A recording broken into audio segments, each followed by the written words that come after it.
So if we're going to write an expression, that means that it's going to not have an equal sign. It's just going to have numbers and variables and maybe some symbols like plus or minus or even a fraction.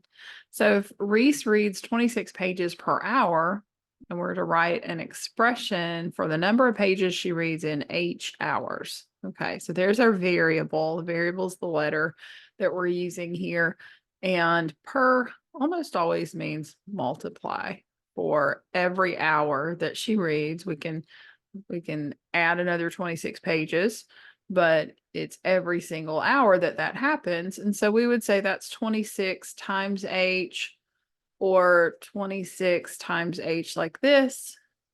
But just know that in algebra, you're not going to put even the dot, you're definitely not going to put an X for times. Like you're not going to put 26 times H. Like you're not going to, X would be a variable and H is a variable. So that's way too confusing. You're going to put just as 26H. That would be the way that you would write that. The H doesn't have to be in cursive like I did it there.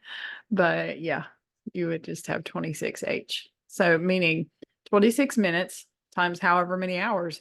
If she reads for 1 hour, 26 times 1 is 26. She read 26 pages. If she reads for 2 hours, 26 times 2, because H is the number of hours, 26 times 2 means she read 52 pages. So, but 26H is the expression. I hope that helps. See you next time.